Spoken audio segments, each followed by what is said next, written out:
Ladies and gentlemen, welcome back to another episode of Hurdle the Line. As ever, I am your host, Fletch, and this podcast is brought to you by the Asleep at Work Network. Yeah, and I am dying apparently. Joining me to cover and preview a very, very exciting week three slate of action, another 16 games of football is in screen order.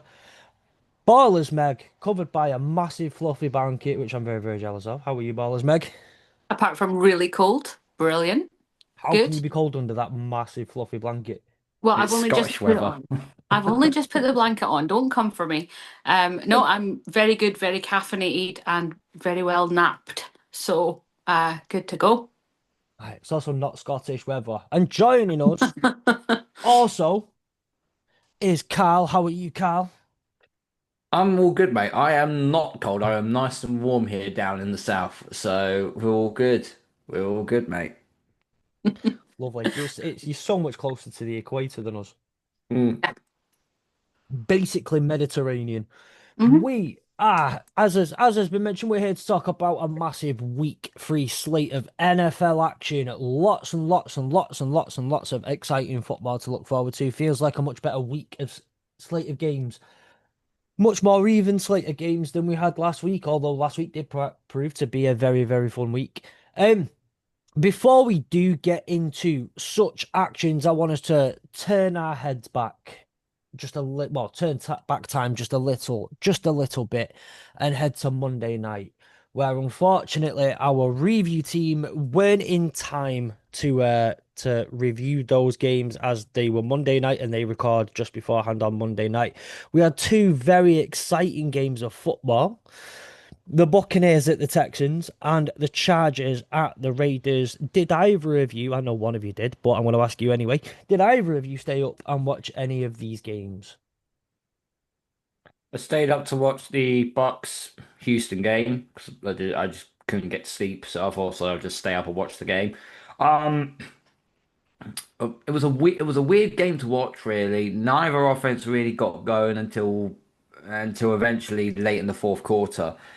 Um, I think we need to start having a conversation on Baker Mayfield not just being an average QB anymore.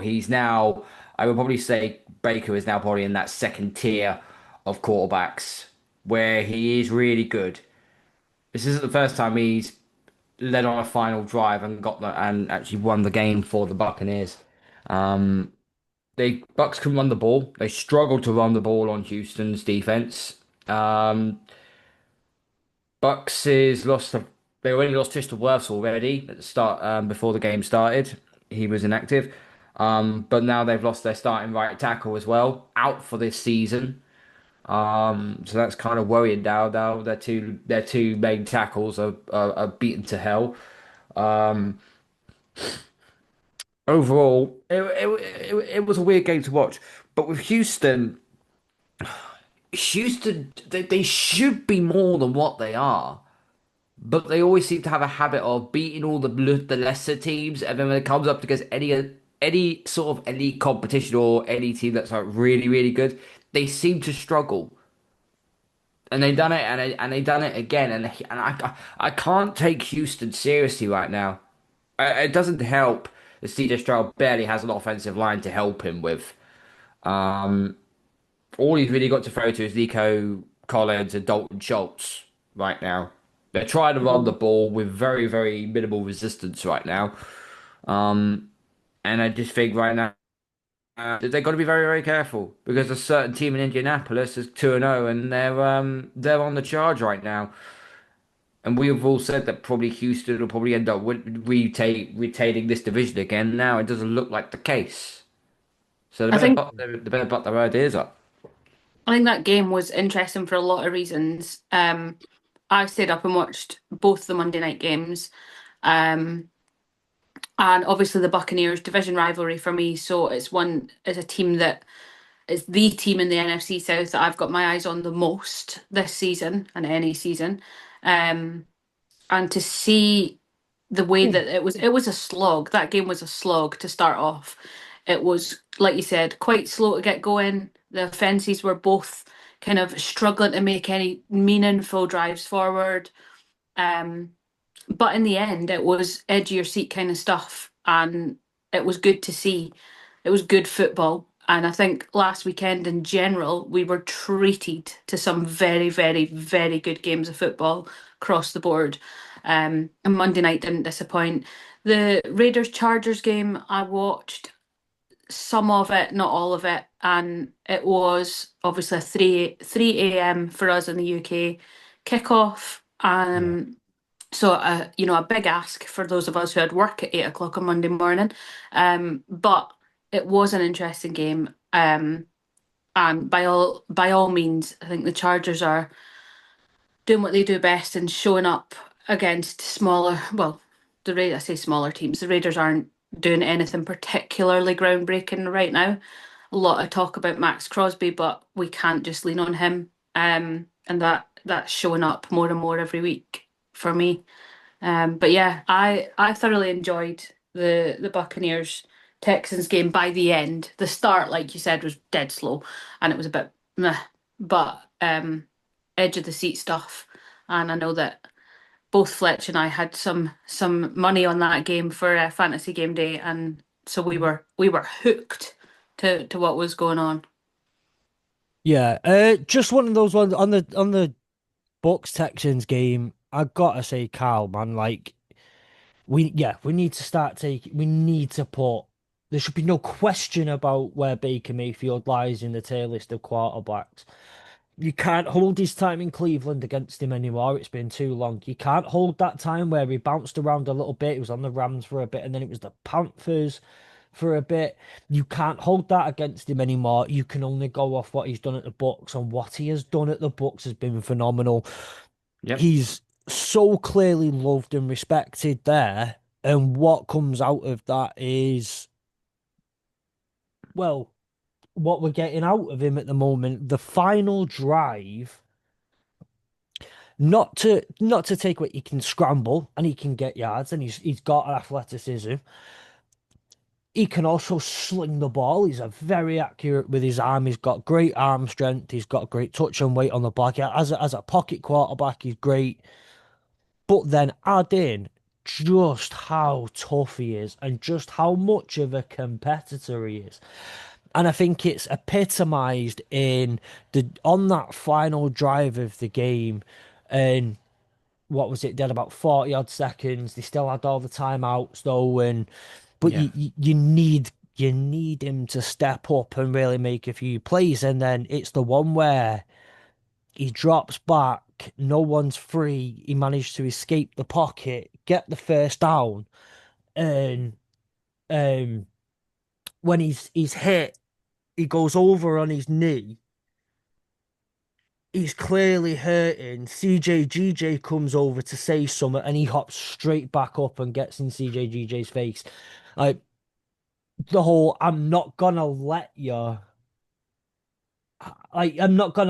do that to me. I'm gonna be bigger, I'm gonna be better, and I'm gonna be tougher.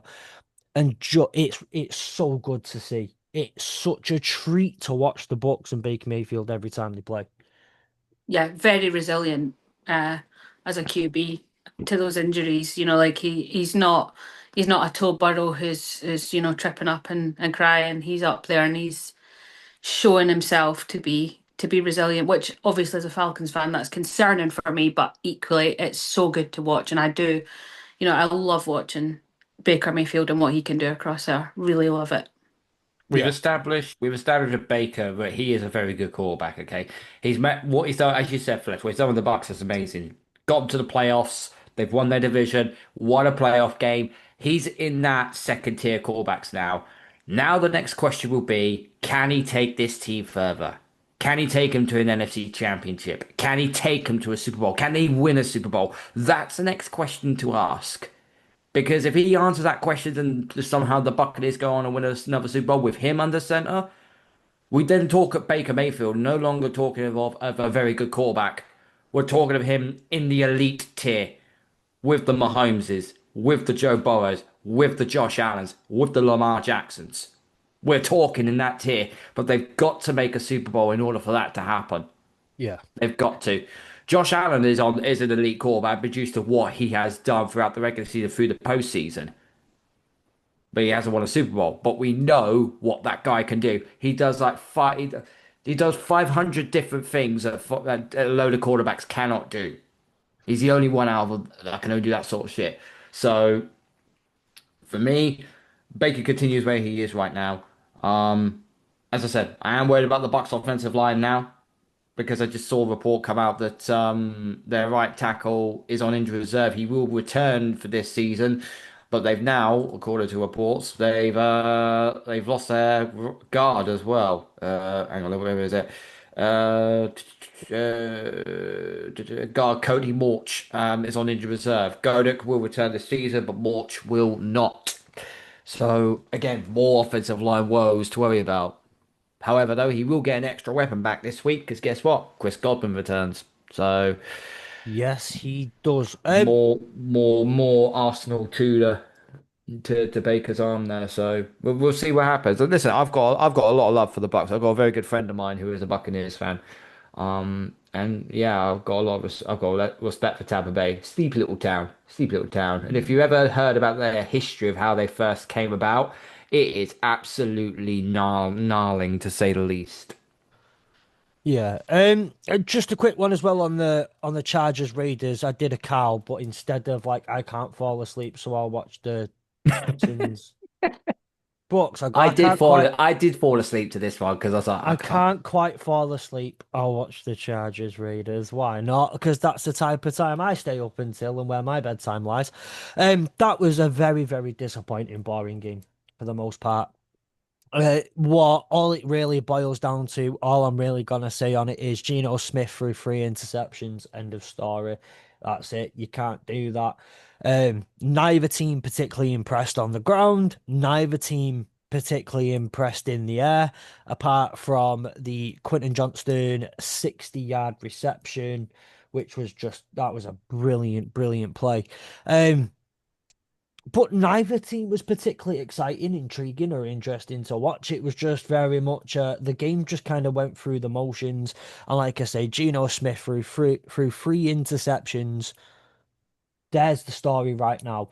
The best part about it was I was desperate for an Ashton Genty and Lad McConkey disaster class as my fantasy football team.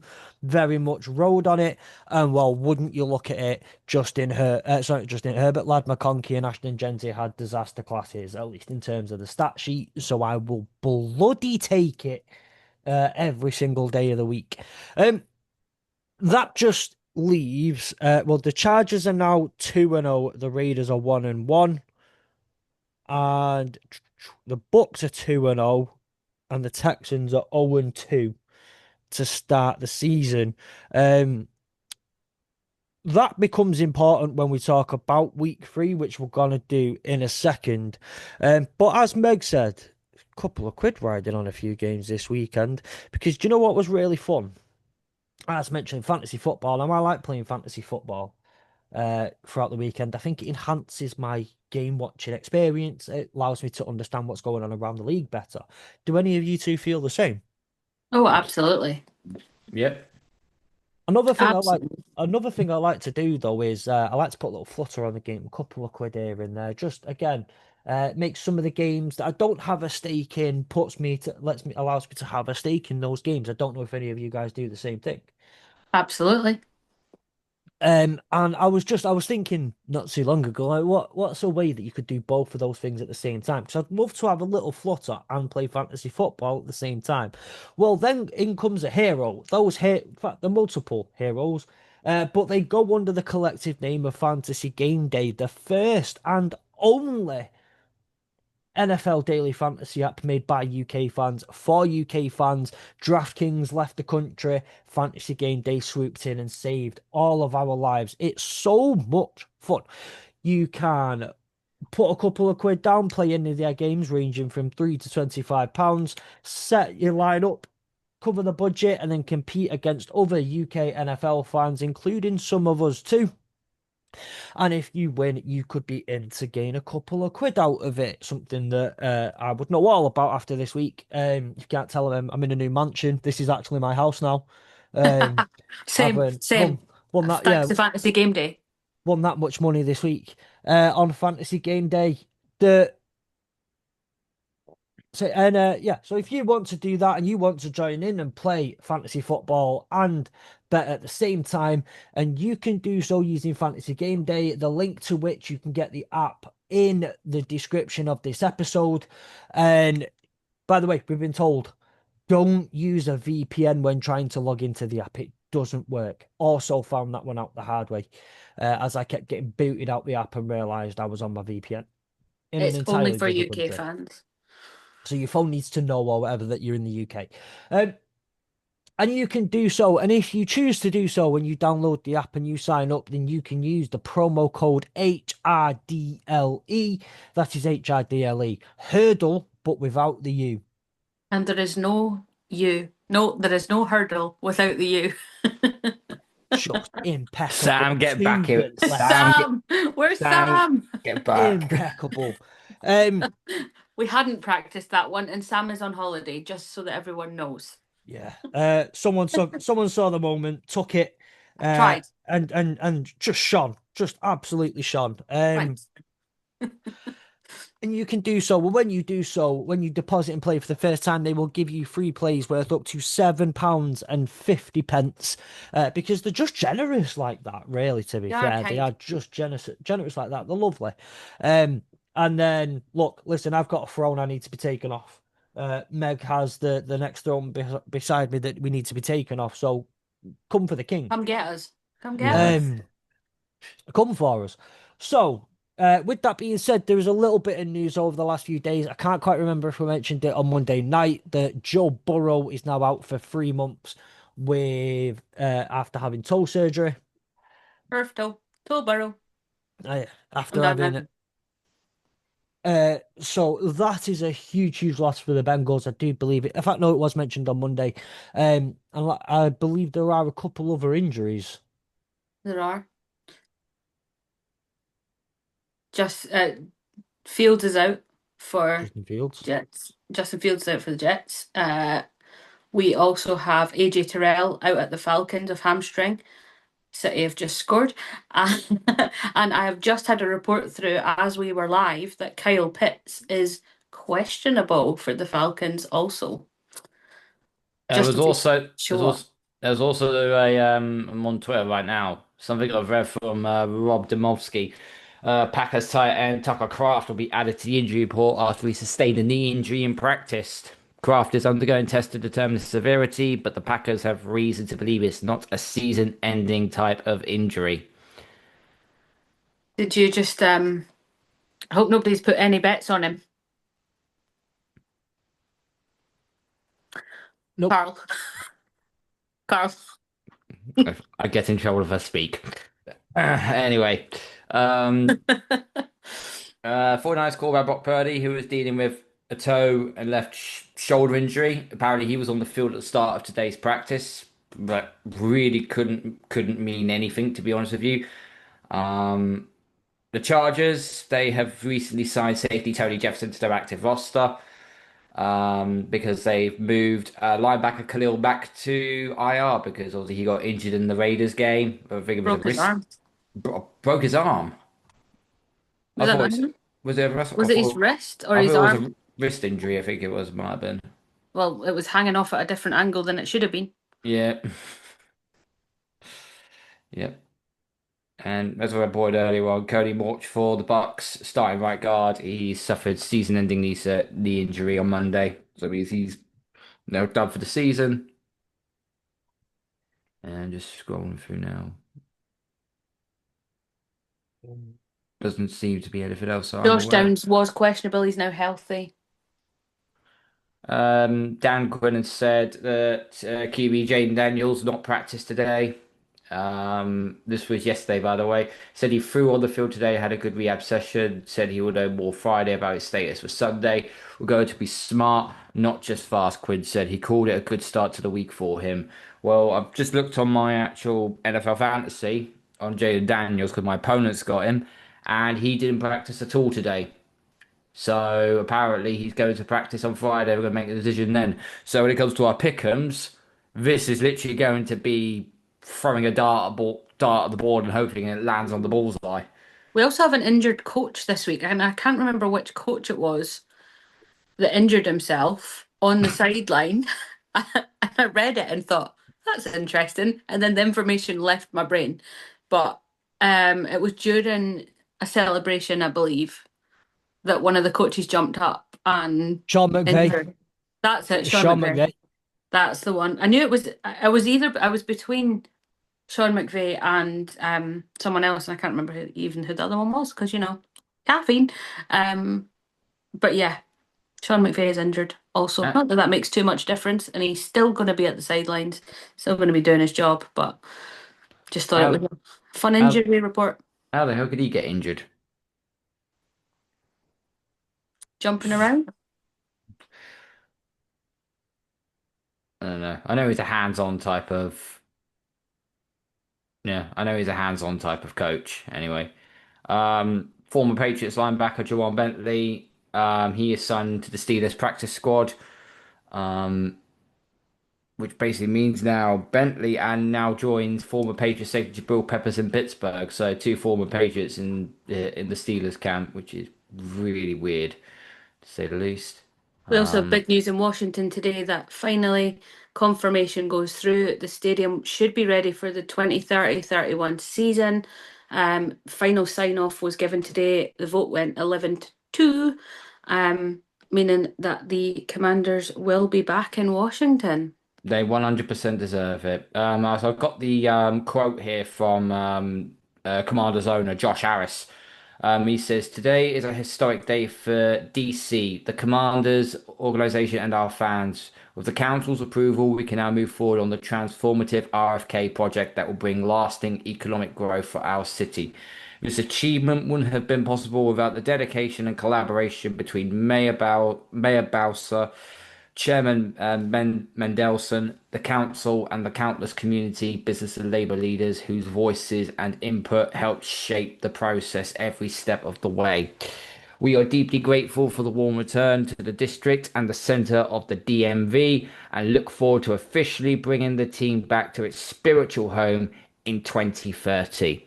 Ever since Josh Harris took back, has bought out Dan Snyder and took the Commanders back, they're in such a better position now.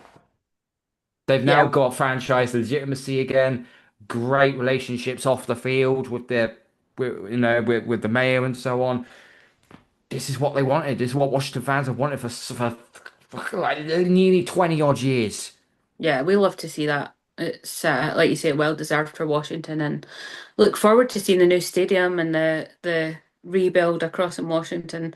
Um, it'll be good to see. I mean Just the strength to strength, hopefully for them. I mean if anyone has seen the graphic designs for the new stadium, it looks absolutely stunning. It does. It It looks looks insane. stunning. Um, speaking of speaking of stadiums, by the way, this is something that should have probably made it in last week. Um, the Chicago Bears struggling with having to move now to Arlington Heights in Chicago, which is just outside the city. After they've had some issues with, I guess, some of the funding, where some of the funding for the stadium is going to go from. So instead of putting it, it was going to end up being right on the lake, wasn't it? But instead they're moving it outside the city and having to self-fund it. I am just so sad watching a business have to self-fund their own projects instead of taking money off the council. Um, so sorry to the Bears, but they're gonna have to move slightly out of Chicago, and yeah, they've had an update on their stadium. I apologise because I've just found myself in a little rabbit hole here of actually looking at this Sean McVay injury. That's hilarious. Yep. Obviously not for Sean McVay, but Nope. he injured himself calling a timeout. Yep.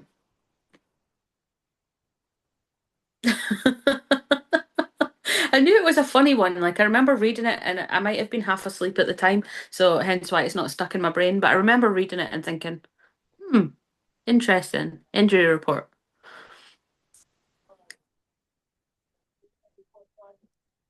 Just Well, ridiculous. He Mhm. appeared to pull up awkwardly while moving to call a timeout. I aspire to be that level of unfit, clearly. That Karl and attack. To be fair, I can't say anything. I was sat down the other day and got a cramp. So I in my leg, and I don't know how I did it. I was just sat there normally and it happened. Um, so maybe I am at You're in that the level of 30s unfit. club now. It happens all the time. Mm-mm. I'm not in the 30s. I'm plural. It's not happened You- yet. You're 30 now. You're in the 30s club. I'm not in the plurals yet.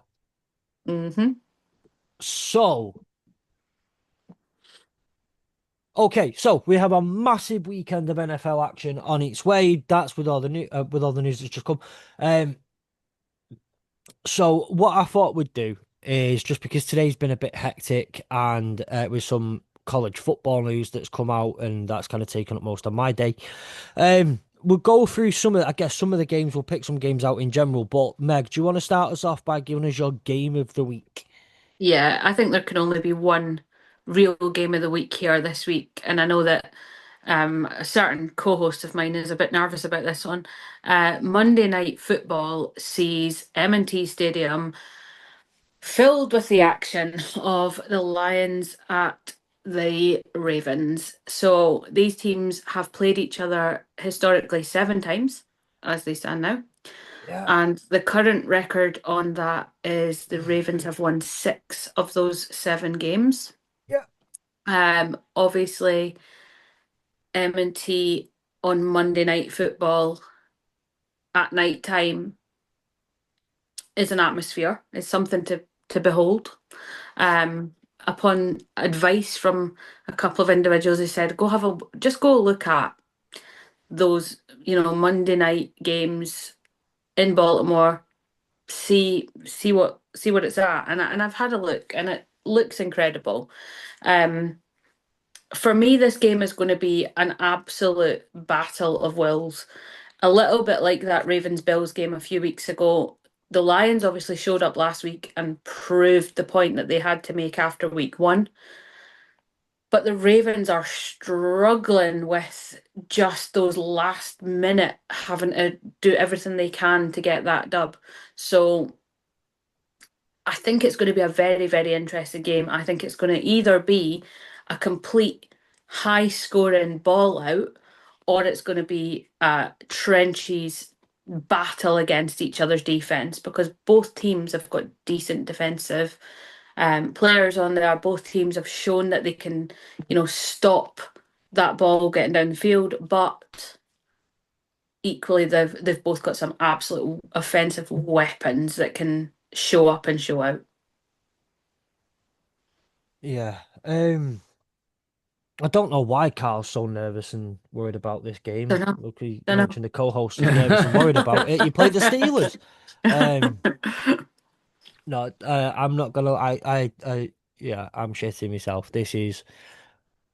Um, I hate that stat that's now gonna come up, and next time we play him, chances are it's gonna be they played each other 8 times in history, and it is 1-7 in favor. I think the Ravens have this one. They have a far better roster. They have the who I think is the best player in the entire NFL in Lamar Jackson. They have, and honestly, like Edgar's now my best mate. So, True that. Edgar, the mascot for the Ravens, is my really close mate now. So Yeah, you got your photo it's taken that one time. it's yeah. I can't turn around and say that I'm confident or excited. The only way I can see it going that gives me some sort of hope as if it don't even give me much hope, but it ends up being like the Lions Bills last season, where the Bills ran away with it for 3 quarters, and then the Lions got given a few garbage time tutties and kind of led a comeback. The score was really flattering in comparison. So Yeah, but you've also got to look at Derek Henry last weekend. So we know that Lamar Jackson favours Derek Henry as a target, as he should, because, historically, he's been one of the best ones to do that. But last weekend, Derek Henry was a mess. Mm. He was dropping balls. He was not on his A game in any stretch. He didn't look like the Derek Henry that we're used to seeing. And for me, I mean, I've picked the Lions this week. I've got the Lions winning this one. Um, and maybe from a more objective point of view, that's coming from an outsider who doesn't have as much invested in that game. I thought that the sleeper app has a 34% likelihood of the Lions winning to six no, 33% likelihood of the Lions winning to 67% of the Ravens winning. I think that's massively unfair. I think it's going to be a lot closer than what people think. And I do think the Lions have got a really decent shout. You've also got some brilliant players, weapons across there.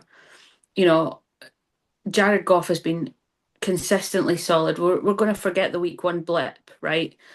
Last season, without a defense, look how far Jared Goff got when you were basically out in the streets of Detroit calling for people to play for your team. Whereas now you've got the majority of your players back, obviously with a few trade exceptions. I'm not as down on the lines as you are, and that you know that I'm one of the harshest critics. When last week I was like, nah, they can't, they're not going to do it. My faith has been restored. Carl, you got anything to say on this game? This is going to be a fireworks display from both sides. I think I think the Ravens they need to prove that they got their revenge level out of their system by literally slapping up the Browns last week. Um, and this is going to be another big test for them. With the Lions, it was nice to see them actually come back after not really the greatest of showing in week one, playing the Bears in week two, and literally dropping a 50 burger on them. That was to say, oh, yeah, don't worry, we don't need Ben Johnson. It's fine. We can still do this. So, well done to that. But the Ravens defense is going to be a real tough order for the Lions. Um, I think I also saw a little bit of your new Tesla receiver. Looks really good, by the way. Looks really good. Um, I could just see this being a very exciting game. I think I don't know what the over. I don't know what the over. What is the over under on this? I think it was 51.5. Oh, you're taking the over on that. Jesus Christ on a bike. I might be completely wrong, and I might have looked at last. I might be thinking of last week, to be fair. Potentially. But no, I think, as I said, this is going to be a high school. This is going to be a very high scoring game. As a neutral, looking forward to this one. Very Yes. much looking forward to this one. But yeah, this is why I say good luck, good luck, and we don't. Hopefully, you don't have any heart palpitations, Fletch, whilst you're watching that game. I have heart palpitations anyway, but it's probably just the caffeine, really. Um, it's like 3 in the morning. Um, No, I genuinely, I think I just come from a place where I think we don't match up well against them because I think obviously that's important. How the teams match up. You can have two great teams, but if one team matches up just that bit better and where their strengths are, whether it's just how it goes. I think we don't match up well against them. I mean, I hear what you say about Derrick Henry, but you're not gonna get 2 games like that from Derrick Henry in a row. That don't happen. Mm. And Um, if we do, then we're questioning what's if going on. I would say if we do, then I'm so glad that we played the Ravens so early in the season because Derrick Henry's getting benched or something because if something that's wrong. Um, but you're not getting 2 games like that off Derrick Henry.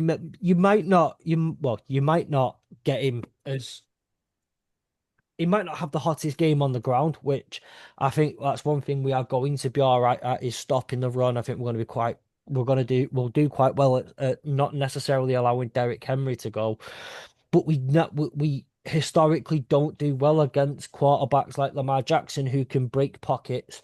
Um, if we're gonna do well against a quarterback like Lamar, then you have to have a pocket that breaks from both sides, and we just don't have the talent opposite Hutch for the pocket to collapse that way as well. It'll collapse on Hutch's side, but then Lamar's got a free out on the other side of the line. So yeah, I just think it's one of them. The Lions don't match up well. the Ravens have for me the best roster, the best complete roster in all of football. And yeah, there'll be ways on offense that we can try and exploit certain parts out of him.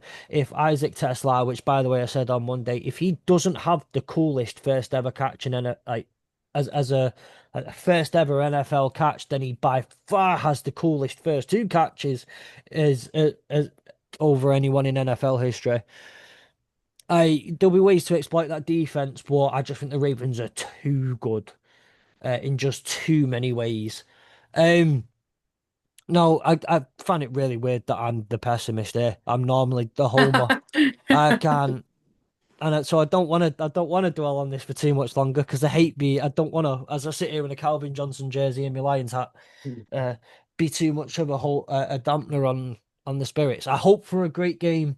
I really, really hope that the Lions defense is tightened up, shored up, and the confidence that you go in with following a 50 burger on Chicago does the team, because confidence as well is a huge part of it. If you were going into this 0-2, you're probably asking a lot more questions, even if you look good.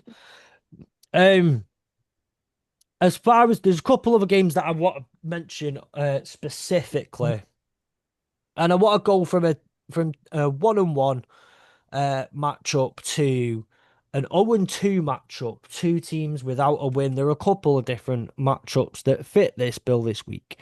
There is, wait, where's it gone?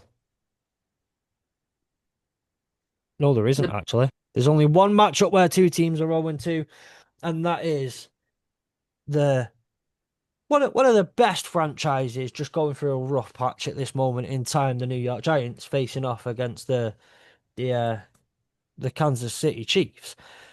They need a win, don't they? Like the Chiefs, they need to get a win off the board. They looked the defensive battle on Sunday night, but the drop by Travis Kelce, horrible. Just getting going on off. Is this a get right? Can this be a good get right game for the Chiefs there, Karl? This has to be a get right game for the Chiefs because the history is not on the, is not it's not going to be on their side if they lay a massive egg and they lose to the Giants. And what I'll say is this, okay? When a team has started the season 0-3 and 0-3, only six teams in NFL history have gone on to make the postseason. Six. Have any of them even made Super Bowl? The answer is no. Don't think so. So, hang on, let me just clarify that quickly. Um, Look, oh, Travis Kelce has a wedding to plan. There is no way that he can have time for a Super Bowl this year. oh, here we go. Get the excuses in early. Here we go. It's not an excuse, Yep. not an excuse. I No don't care. team, no team in NFL history has ever gone to the Super Bowl after starting the season 0-3. Right. I mean, I've got the Giants winning this one. You've had too much Oh. coffee. I have the Giants surprising us this week. Again, they don't deserve to be 0-2 right now. Last weekend's game, if you saw some of those catches that Malik Neighbours made, insane. Absolutely insane. I was watching that game and I was glued to it. Um, I think the Chiefs are in a bit of a pickle right now, to be honest.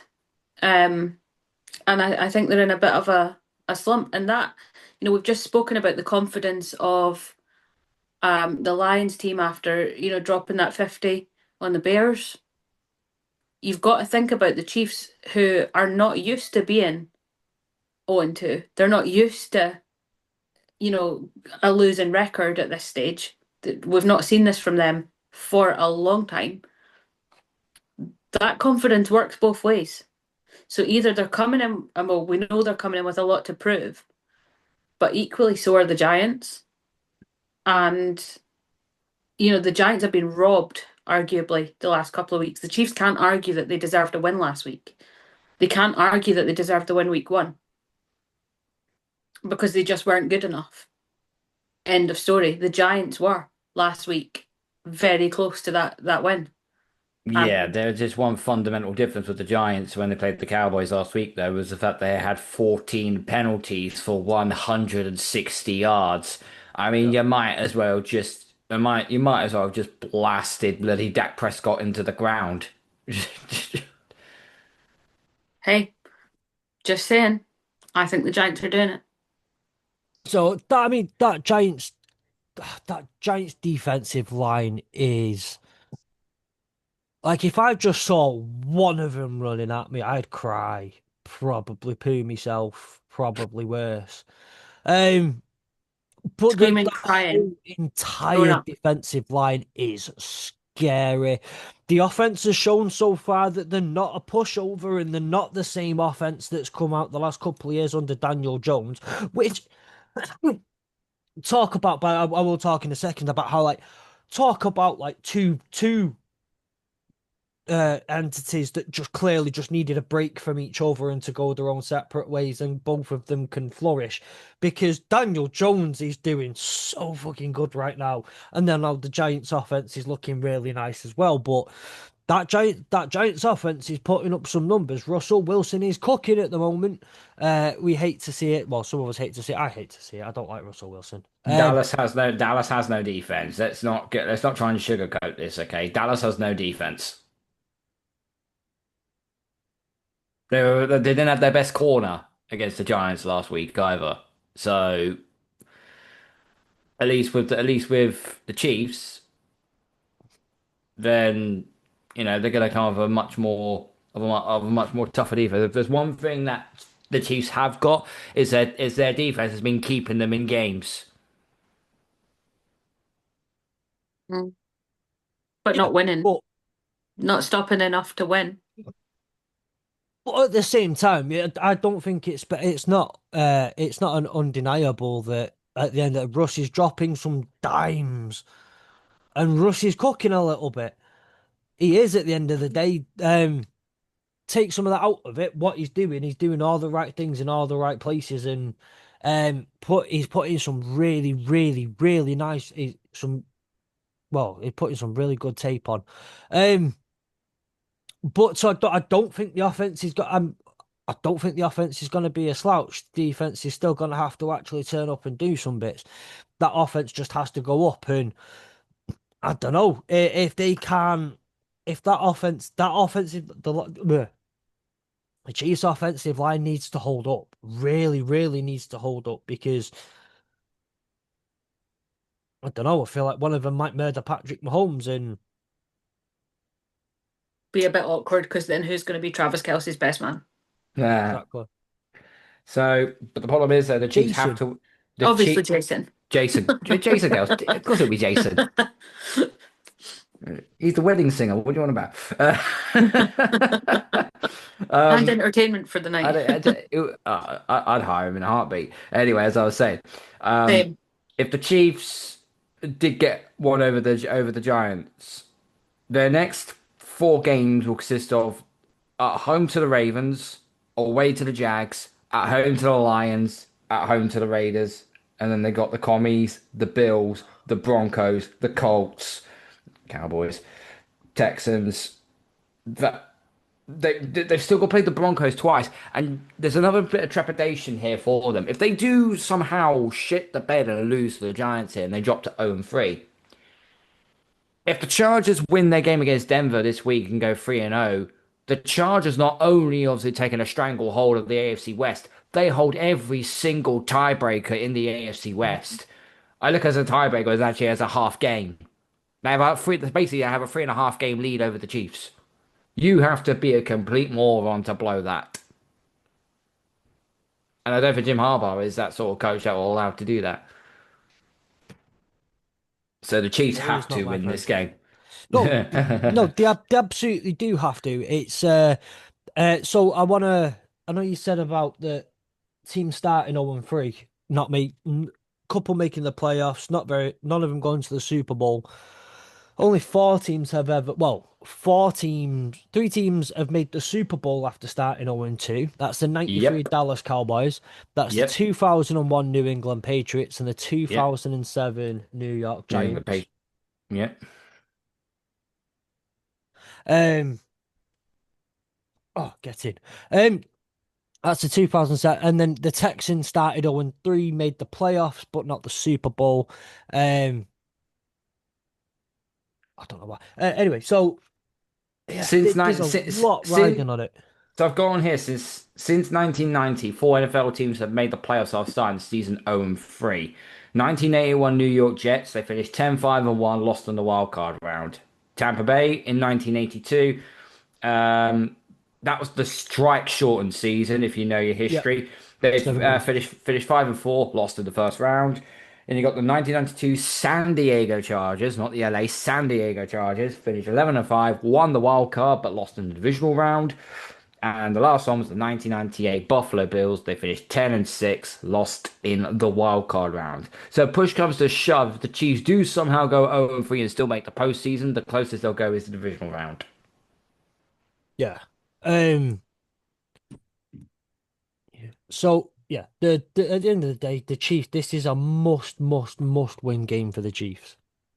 You can't you can't have it any other way. They have to win this game. Um. Otherwise, and again though, like you said, that running Ravens at the Jags, whom they're better than we thought they'd be, not as good as they can be. And I think yeah, maybe there's a little bit of something there between Liam Cohen and Trevor Lawrence because they didn't seem too happy with each other the other day. Hmm. Um, but they could be a sneaky, dangerous, just a banana skin kind of team. The Lions, whom okay, look, let's see how we go get on this weekend, but that's not going to be an easy Not game an for easy anyone. game. The Raiders, who are not going to be a slouch. The Commanders, who are again, and Depends on I Jaden need to see, Daniels. that's a team I need to see something out of this weekend. I need to see how the Commanders respond from their game against the Packers because and Jaden Daniels being is he out? Probably out. Yeah, He's out. it's Uh, likely. It's likely it's that he'll at least be reduced, if not out completely. This is why our pick'em's going to be for this game is going to be hell awkward because it's like, are we going to roll with a hot hand here or are we diverting? I don't know. Um, but again, that game could go either way. Maybe it's the second season, like the sophomore slump for the Commanders, but also they did not look good against the Packers. Mm. But that and then you've the Bills, whom always have the in regular season hand over the Chiefs. By the way, they're going to be begging for the Chiefs not to make the playoffs because you know the Chiefs will sneak in on like a 9-8 record and Yep, still beat the Bills in the yep. playoffs. Karl's on mute. That's us. We're going to sneak in on 9-8. We're going to sneak in on 9-8. Not the Chiefs. No. No, I'm just saying the Chiefs could sneak in on 9-8, be be arguably the worst team to ever make the playoffs, and still beat the Bills in the playoffs because that's what they do. So the Bills will just be begging for the cheap. They'll try and put nails in coffins.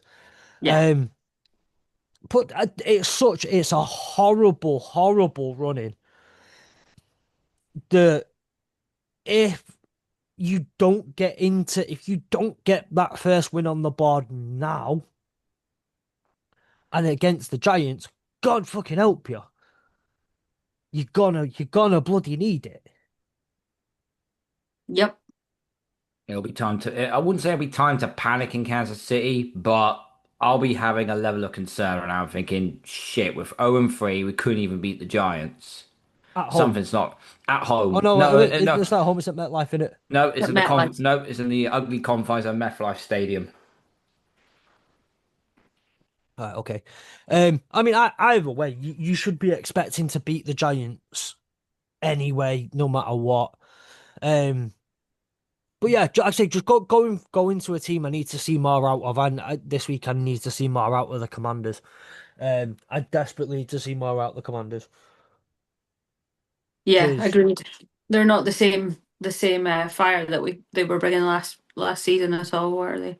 no, because good luck stopping the Eagles at the moment. The Eagles, okay, they've not got the easiest matchup there against the Rams, and then they're against the Bucks, and then they're against the Broncos. They've got a tough running. Don't get me wrong, but Hmm. I can. They're gonna go 2-1 against the Rams, Bucks, and Broncos, no matter what. I think that's the least they're gonna do is go 2-1 out of them. So they'll be 4-1 going into the Giants, Vikings, Giants. And if the Vikings look like they properly looked like for 3 quarters against the Bears, and then for the full game against who were they in week 2, um, Falcons. against the Falcons, that was the one against the Falcons. Then I'd be looking at the Eagles get. So the Eagles are going to start to run away with it. We all know that. The Cowboys they looked good in week 1. They had the Giants in week 2. No one cares. Um, you you can't let the Eagles run away with the division now. Otherwise, we're going to have the first time in what, like a billion years, where the NFC Since East wins goes back to 2004. back. Yeah, Since 2004. exactly a billion years, where the NFC East is winner goes back to back on with the NFC East. Um, so yeah, the Commanders they just can't afford to let the Eagles get a 2-game head start on the league. Sorry, on the division. Is there a team this again? I'm going to throw one more team out there that I kind of want you need to see more out of, and we need. Well, I feel like we need to see more out of. Um, if they want to have this, I know we've already mentioned it, but the Texans. Yeah, And I'm not again, hot on the Texans this season. I'll be honest. I last season put way too much faith in CJ Stroud. When I was doing my pick'ems and I was looking at what teams could do something, and I just think that we've seen these last couple of weeks that the Texans are just not there this season. They're not. I mean, if they make the playoffs, and it's a big if, they're not going very far well, they for never me. do anyway. Well, yeah. Um, Yeah, I there are think the Texans are in a slight little bit of trouble. there are two guarantees if the Texans play in the playoffs. One, they'll be the first game of the playoffs on that early Saturday game because That's that's reserved for the Texans, that's and they'll get bounced. bounced. And they'll get bounced. Um, but the Yeah. thing is with the Texans is they did right. And I'm gonna throw this. I'm gonna say how similar, how stupidly similar they are to the Bears, or what the Bears did. What the You can put all the talent in the world around your Caleb. top 2 pick quarterback. You can do all of that stuff, but if you don't give him an O line, you you're terrible. CJ Stroud does not have a workable enough O line. Caleb Williams did not have a workable enough O line. The difference being, right, why CJ Stroud goes 9-8 or whatever it was and make the playoffs and win the division versus the Bears who go 5-12 and bottom of the division is two things. One, D'Amico Ryans is a better coach than Matt Eberflus. I don't think that's up for any debate in any history whatsoever. Even an opposite day, that's not a thing, right? That's just not in the realms of even opposite day. And they've been in a cupcake division for a couple of years, whereas the Bears are in a disgustingly horrible division where you could go genuinely any team could really realistically go 0-6 because anyone can beat anyone. Um, that's the difference between 5 games in them and one team making the playoffs and winning the division and not. Yep. Mm. Yeah, I can. Yeah, I agree with you. I agree with you. Talent, the difference, they've both got a top 2 pick quarterback. They've both got tons of talent around the quarterback in the skill positions, but neither of them have got an O line. And the only difference is cupcake division versus tough division and a better head coach in D'Amico Ryans over Matt Eberflus. Because everything else is eerily similar. They look terrible on offense. Yep. Yeah, they do. It's a slug to watch. It's an absolute slug to watch. They can't run the ball properly. Um, they're also missing a little bit of some. They're also missing a couple of weapons as well. Tank Dell is out. He might not be back till maybe end of season, if not at all. I think it's next season they're predicting anyway because of that was Because pre-season, wasn't it? Or preseason. before that, actually, it was training camps, wasn't it? That Tank Mm, Dell got injured. yeah. So They're missing some weapons on there as well. But as I said, they can't run the ball. I love Nick Chubb to pieces. I think he's a fantastic running back, but he has, ever since that injury, he has not been the same. He has not been the same. And none of the other backups, like Damian Pierce and whoever the other two are, they can't pick up the slack either. It's a struggle. When you ask your quarterback to throw nearly 40 times a game, that just A, it makes you one dimensional, and B, it basically says you have no running game. And you're relying on your quarterback to do all the work. Stroud doesn't need to throw the ball 40 times a game. Yeah. So yeah. No, I agree with you. Although I do think the Bears need to sort their shit out. Whether they do or not is another matter. Yeah. Um, well, just while we're on the well, I think that's about as much as we can say on this game, but we need to see more out with the Houston Texans. You need to, because like you've said, Carl, the Colts look good at the moment. The Colts really do look good. I'm running into an Ollie here and saying the Colts a billion times in a row. Um, which Yeah, can't, but but wasn't there a sort of sorry, before we get into this next segue, mate. Didn't we see something like this last season? New Orleans Saints and Derek Carr, how well they did at the start of the season, and then all of a sudden they completely fell off a cliff. Yeah. I don't I'm think it not, was as good as the Colts have been though for the Saints, and that's no shade as a Falcons fan, but I don't think last season the Saints were as hot as the Colts have come in this it season. wasn't it wasn't it's to not be that much fair, difference, if I'm honest. I'll give. Do you know? To be fair, it's a fair point. But I do think there are just some differences in it's just yeah, it's a weird one. So I know there are a couple more games and there are a couple more things I kind of want us to look through this weekend, but I've gone too long without mentioning this. Where I want to say Mhm. I'm just want to bring Karl in. I want you to do one thing for me. You can rant for as long as you want in a minute, but I just want to say the word because it's my new favorite terminology. Karl, can we please have a double bomber? Yes, you can. So, okay, the last 2 weeks hasn't gone particularly well. Last week was a bit better, but unfortunately, it was still duds on these ones. I'm just going to go off my gut instincts from this point forward now, not relying on any so-called expert to tell me what the hell to bet on. So, this is what we're going to go for. So, your sevenfold, anytime touchdown scorer, obviously for a fiver each. So if you've got a tenner, split that to a fiver each. Put on these two backers incoming. So this for the sevenfold. Bijan Robinson, Whoop whoop. Jordan Mason of the Vikings, Jonathan Taylor of the Colts, Bucky Irving of the Bucks, Kenneth Walker of the Seattle Seahawks, CeeDee Lamb of the Cowboys, Rome Odunze of the Chicago Bears, Amon-Ra St. Brown of the Lions, Malik Neighbors for the Giants, and James Conner, the running back for the Cardinals. You put that £5 on the sevenfold, you get back a rather respectable. That was the ninefold. Sorry, the ninefold. We'll do the ninefold first to make it enticing for you. £5 on return on Bet365 is saying 4,459. And then for the sevenfold, I've gone slightly different. Drake London of the Falcons, Whoop whoop. Justin Jefferson of the Vikings, Josh Jacobs of the Packers, obviously.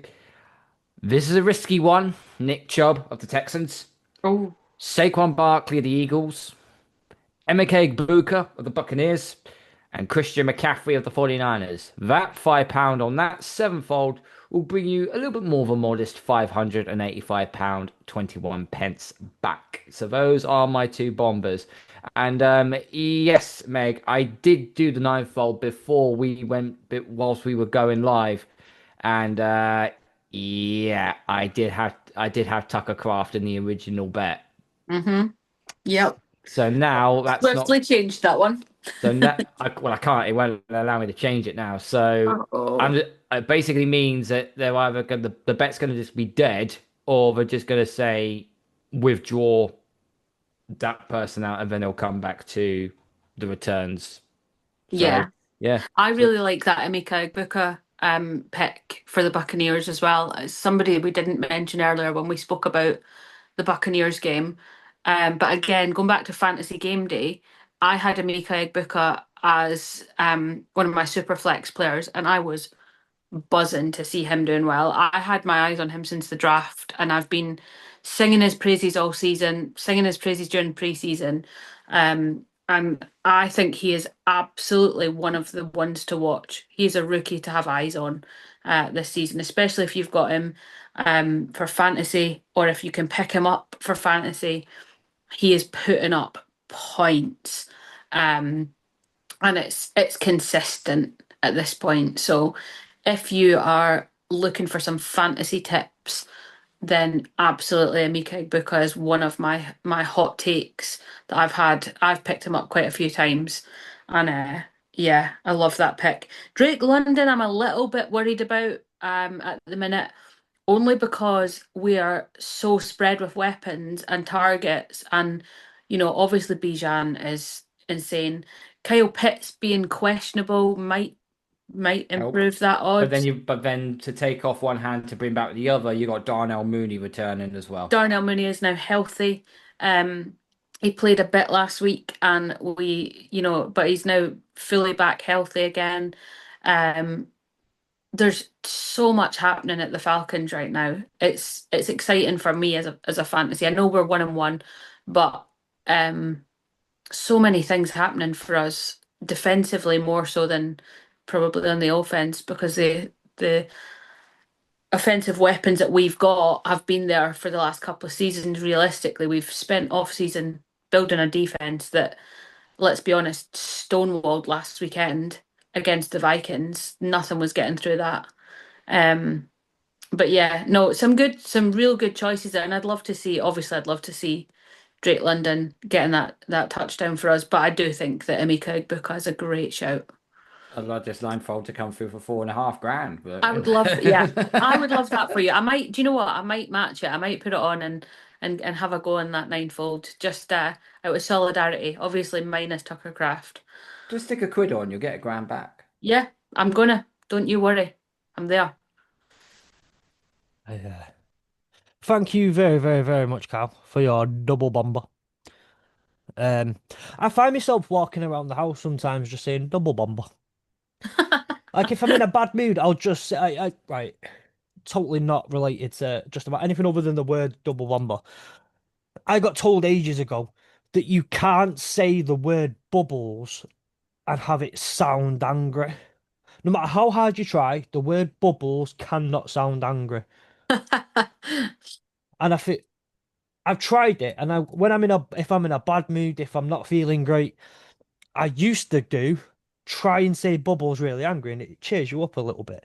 But now I just say double bomber Yeah, because fair. it's just fun. It feels fun and light and bubbly. Um. Okay, so going a little bit more into week three as we start to wrap this episode up. There are a couple of more things that I kind of want us to look at. There are a couple of games that stand out to me as at least interesting. The NFC West, it has three teams currently standing at 2-0, and then the worst team is 1-1. We've said for the last couple of years that even if it's not considered the toughest division, it's a very, very close division from top to bottom. The Cardinals up against the hospital of the 49ers. Yeah. That game stands out to me.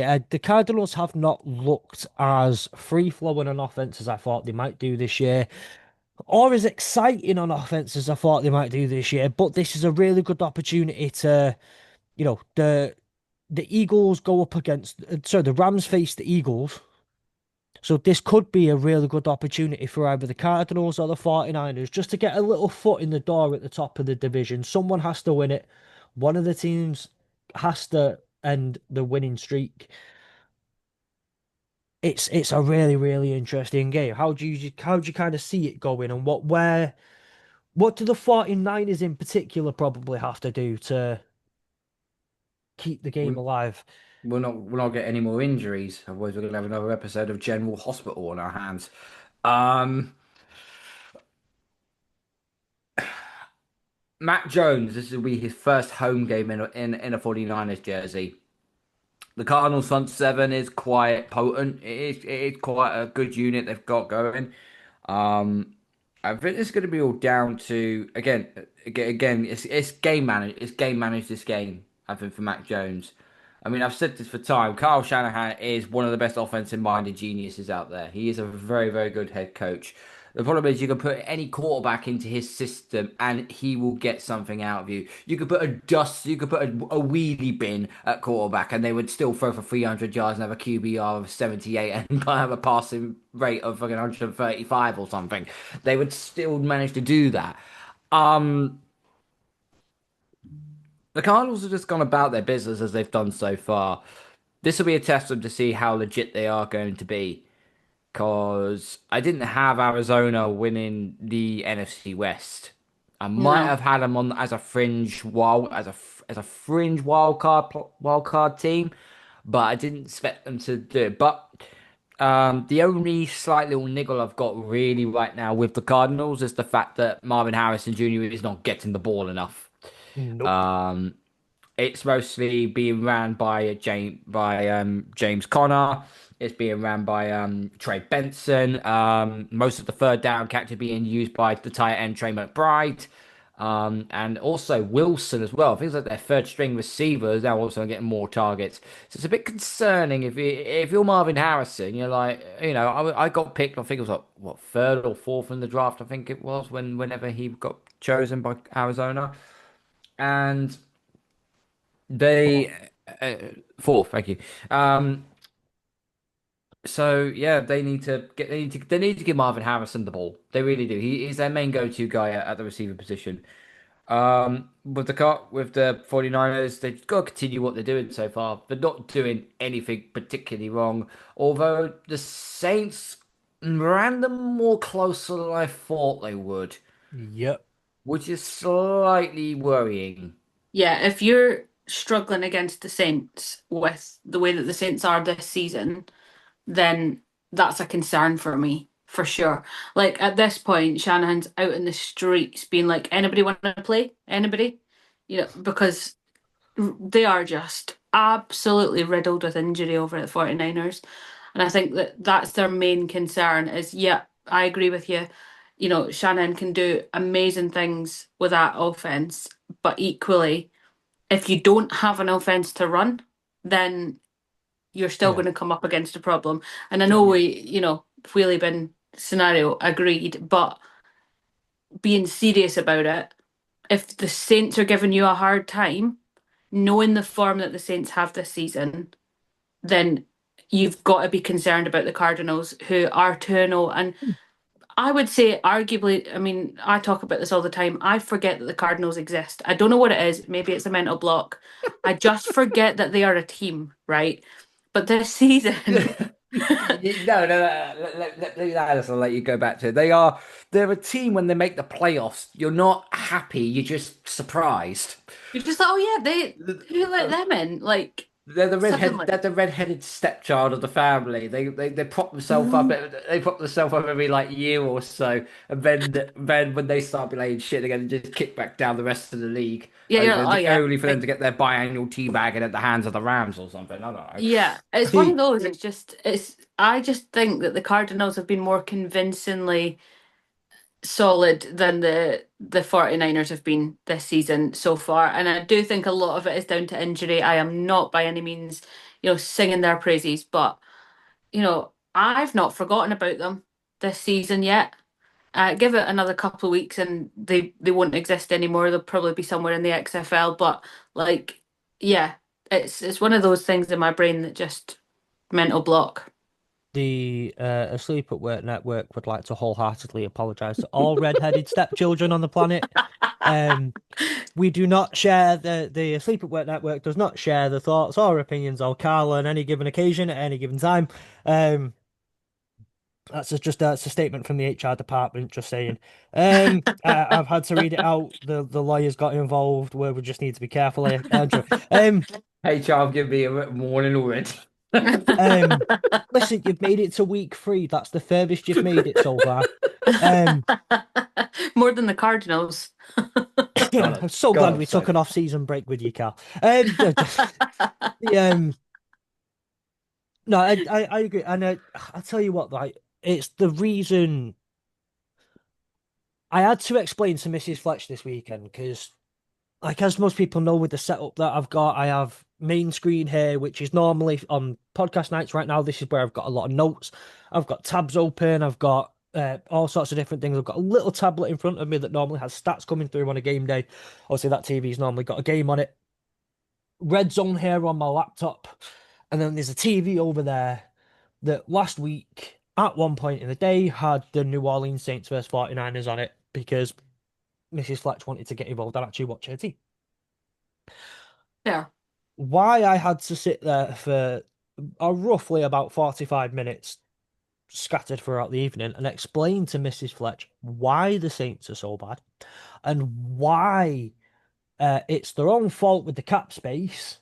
Then I had to explain cap space and what cap means. Um, and then we had to go through the fact that, like, listen, it's really good that you're actually holding up with the 49ers today. Don't take this one for granted. You're doing quite well. So the Saints are banned from this week's TV just because I don't want to be doing NFL 101 for a whole evening while I'm trying to watch football. Um, but no, the 49ers are you've got to kind of play the game to not lose, I think, if you're Kyle Shanahan.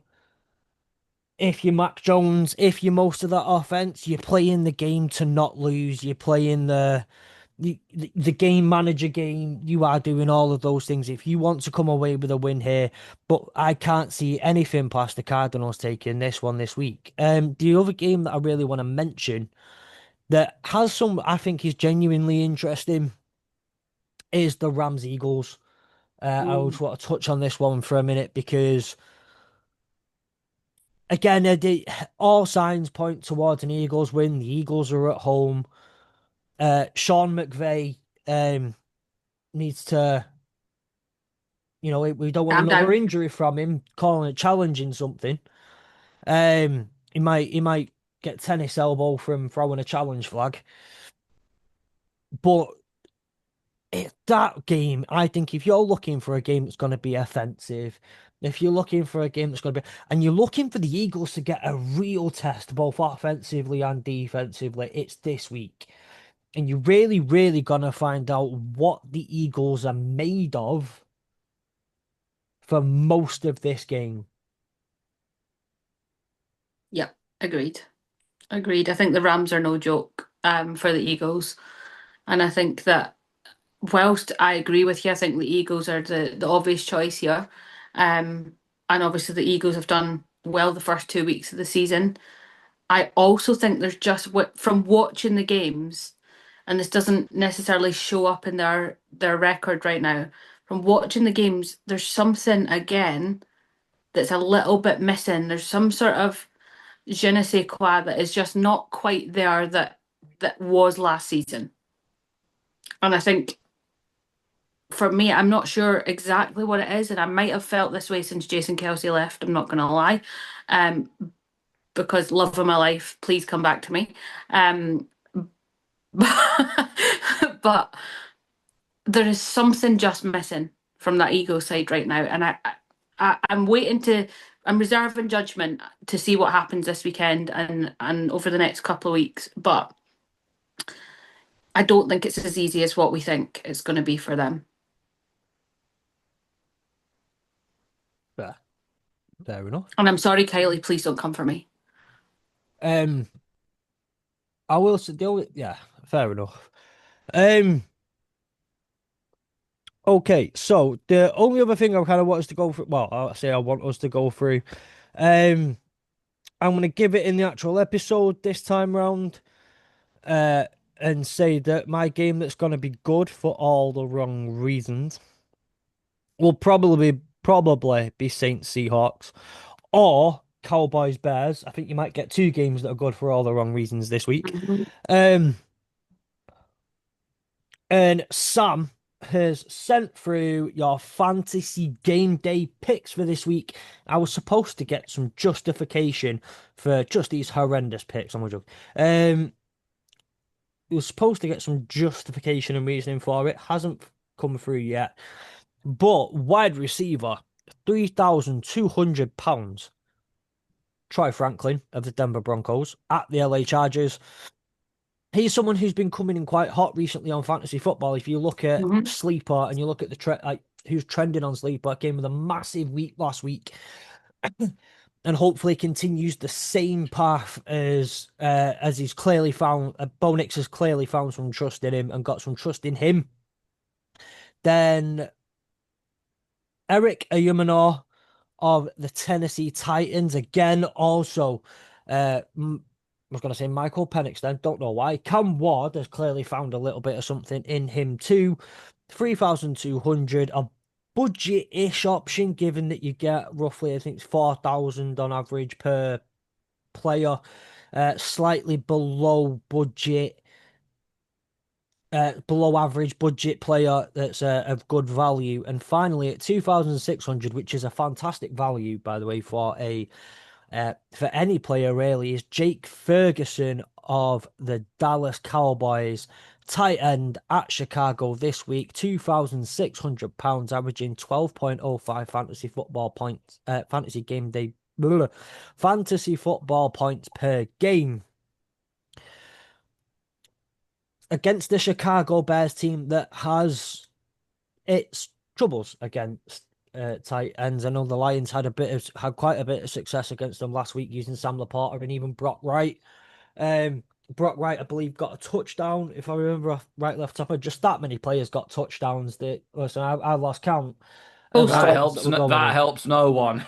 Um, all I know is Amon-Ra St. Brown got three of them, and just the rest were just a blur. Um, So there's Sam's fantasy game day picks for this week. Let us know what you think.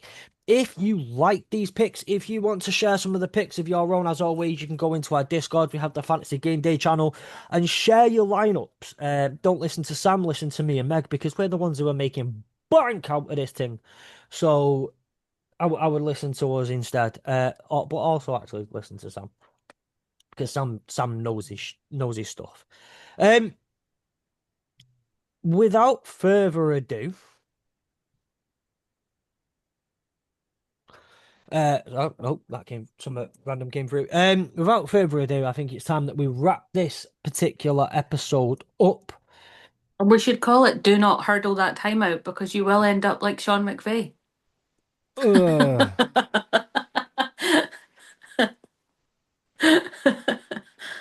yeah.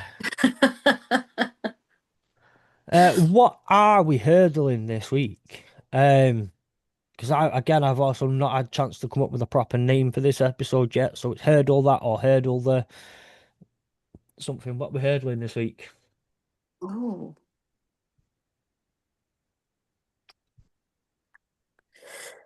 we're at a loss, guys. um,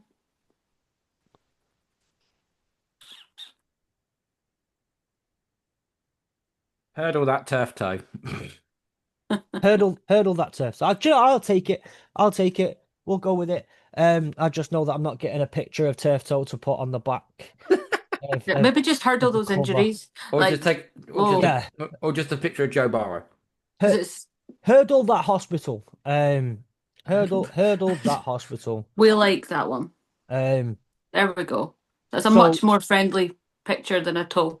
oh, hang on. Before we go, well, before we hurdle the hospital, quick mention to tonight's Dolphins at Bills. We're not going to get much chance to look at it, but um. I don't know why.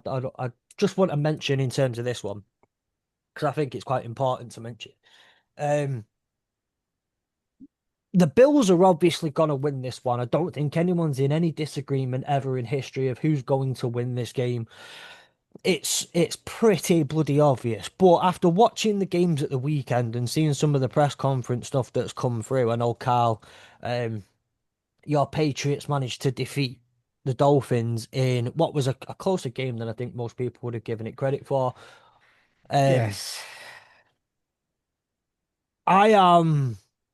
I'm just gonna go on record here and say I'm worried about Mike McDaniel right now. Um, the man looked dejected. He looked out of it. He doesn't look like his mental state is within where it probably should, within a normal range of where it should be, even after a loss. Um, During that game, fans booed. A lot of fans left before the end of the fourth quarter. There was a plane that went over the stadium that said "Fire Mike McDaniel." He's been very open before about his struggles with mental health and how he's dealt with things poorly in the past, and he's been given a second chance, and then he's got worked his way up to be a head coach. I just want to. I hope that it's just look. You lose. There's a few losses. It happens. You're working long days. You're just having a bit of. But I'm a bit worried that a lot of this might end up becoming a bit too much for him, and I'm not suggesting he'll do anything stupid. But I genuinely am thinking about his mental health here and thinking about how tough this might be for him because I don't not to baby him, but it worried me a little bit seeing him this weekend. And we like Mike McDaniel. Like at the end of the day, say what we like about him, he's a good guy, and you know, it is a concern to see him in that state that he was in that press conference. And yeah, you know, we can joke and we can take the humor out of it and say, one of the best lines of a press conference so far this season is to win a game, you've got to win a game, not lose a game. Um, but equally, like you said, it is a concern, and I'm hoping that he's got the right support around him. Surely, I mean, historically, probably not, but surely in this day and age, with the amount of people involved in every franchise, we would hope that there's at least somebody close to him who's given that support and keeping eyes on him. Yeah. And maybe look at the end of the day, as heartbreaking it is the game's about results.